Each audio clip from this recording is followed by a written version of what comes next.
usually share stuff like this, but last Friday, my grandparents and I were talking in the dining room. It was 1:40 in the afternoon. My mother and brother were at work. Someone knocked on the front door, which is unusual because people normally use the doorbell. And so my grandfather got up to answer it. When he came back, my grandmother asked who it was, and he said no one was there.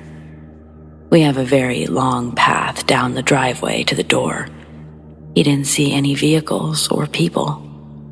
I got chills when he said that, and my grandmother began to freak out. My family is fairly religious, and she believes that he let a spirit inside by opening the door for it. What really concerns me is that he said that it's been happening for a couple of months, and each time he goes to the door, no one is ever there. For the last week and a half, we've had paranormal activity happening around the house. I wonder if my grandfather really did let something into the house. Something that's just now revealing itself. I've been really on edge from everything that's been happening, and all of our attempts to get rid of it have failed. To make things worse, the entity has started following me. Sometimes, things happen at work and my friends' houses too. But I'll have to talk about that another day.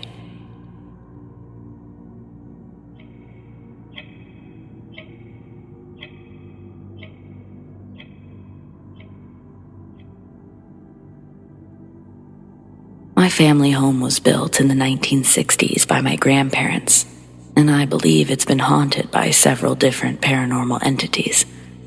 My parents and I slept on the second floor, while my sister and grandparents slept on the first.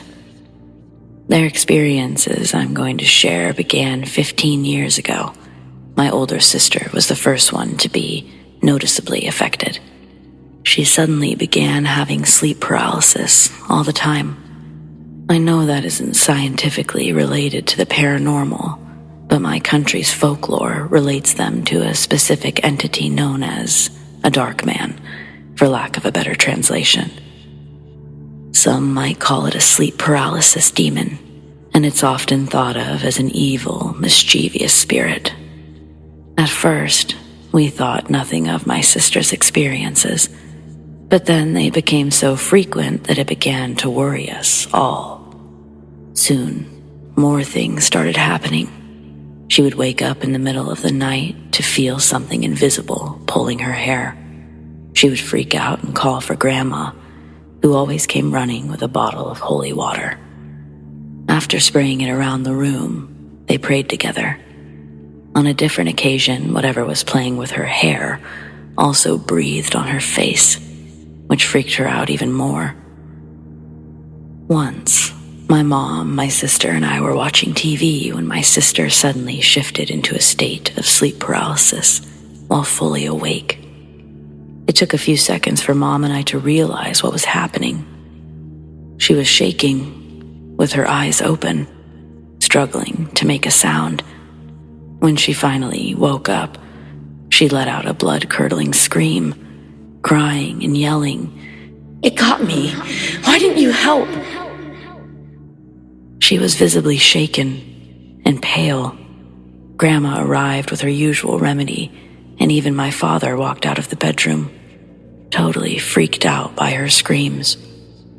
Grandma remembered that if someone needed protection from the dark man, a piece of their family's clothing had to be placed on them, like a shield. So, we tied Dad's belt around her wrist, and she went to sleep in my room. Still frightened, she asked me to get her a glass of water. I did, and as I approached my door on the way back, the plastic cup of water practically exploded in my hand. Splitting on all sides, water was bursting out of my hand. Mom immediately came over. Everyone had seen, and they were shocked, speechless. At first, Dad thought I had just dropped the cup, but it was torn in perfectly straight lines, all the way around, almost as if someone had cut it with a scalpel. Needless to say, no one slept much that night. After that, my mother and I began experiencing sleep paralysis. She only had it a couple of times, but I still have them to this day. Nightly noises also started to occur. It was different from house settling. This sounds like moving chairs, clinking dishware. It mainly happened on the second floor, especially when we weren't home. Grandma once searched the second floor for a burglar when she heard someone open my parents' wardrobe, but no one was there. These incidents prompted my sister to visit our local priest. After explaining the situation, the priest concluded that a lost spirit was inhabiting our home and reaching out to my sister, wanting to be known. My sister was relieved to know that the spirit meant no harm. She even named it Samuel. Now, it was time to figure out what the hell Samuel actually was. The first theory concerns my grandma as a little girl. On her way home from school, she would pass through a cemetery. One day, she saw pretty flowers on a grave and brought them home without telling anyone. That very night, she woke up to an invisible force grabbing her leg and trying to drag her out of bed. She knew it was something that wanted its flowers back. She woke her parents up, and her mother said the same thing. They returned the flowers the next morning, and she never took anything from a graveyard ever again. But it's possible the entity remained attached to her all this time. The second theory, we thought Samuel might be Grandma's father, who I never met. Before he died, he told Grandma, "If you hear something in the attic when I'm gone, know that it's me." Coincidentally, the attic eventually became the second floor of the house, where most of the incidents happened. It's also worth noting that my sister and I shared my room before she moved downstairs, so it might be connected somehow. Other incidents soon followed. Mom once felt a strong force press on her upper body when she was almost asleep. She asked Dad to move his arm, thinking it was him, but after she got no response, she complained that it was hard to breathe. Eventually, she cried out and yelled for him to stop. That's when she finally realized he was facing away from her. He woke up confused as to why she was screaming. This one still frightens me to this day. One night, I was up very late, playing PlayStation 2, and when I finally did go to bed, I forgot to turn off the console while my LED joystick was plugged in. I woke up in the middle of the night, and the TV was off, but the joystick was glowing. I couldn't stand sleeping in the dark with everything that was going on. I looked at the console and suddenly, the goddamn joystick unplugged itself, instantly plunging the room into total darkness and panic. I ran to the light switch and left it on for the rest of the night. Not long after, I was watching some late-night TV in the living room. The stairs are also in the living room. In total darkness, I heard footsteps going up the stairs and called out to my sister, thinking it was her, but there was no response. Then I realized there was no way my sister would go up the stairs without turning on the light.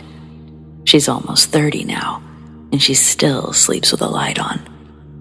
I sat up, listening to each footstep as it drew closer to the top of the stairs. Finally, I heard someone step on the metal floor strip at the top of the stairs. I ran to my parents' bedroom, frantically screaming. I slept in their room for the rest of the night. The most bizarre thing happened in broad daylight, and it's truly unexplainable. My grandparents, sister, and I were all heading next door to my aunt's house for the afternoon. My grandparents went before us since I was still doing something, and my sister was in the bathroom. It was a thing in our family that the last person to leave the house locks it up before going. I was ready to leave before my sister, and she said that she wouldn't be far behind. She tried to come out, maybe a minute later, but the goddamn house was locked from the inside. No one else was home, and I didn't do it either. She ran out and told me what happened.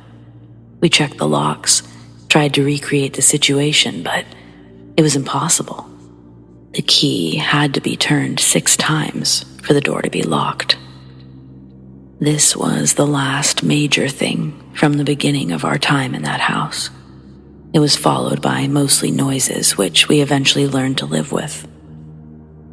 My sister accepted Samuel, and no more incidents happened for a long time. At first, we didn't say a word of this to anyone outside of family and friends. But after some time had passed, I told my classmates about it, and 2 of them stayed overnight at my birthday party. My sister knew they only wanted to see something firsthand, so she tried to prank us by knocking on my door late at night. My friends were scared shitless, so my sister told them that it was just a joke. But a couple of hours later, my friend woke me up to say that something was knocking again. I opened the door, but nobody was there this time. My friend kept asking what the hell happened, but I didn't have an answer. Needless to say, he never slept over again. Well, that's really it. After we accepted things for how they were, the activity calmed down for a couple of years, and the noises became less frequent. A few years ago, some other things started happening, but let's just say they were different, and we'll leave those for another post.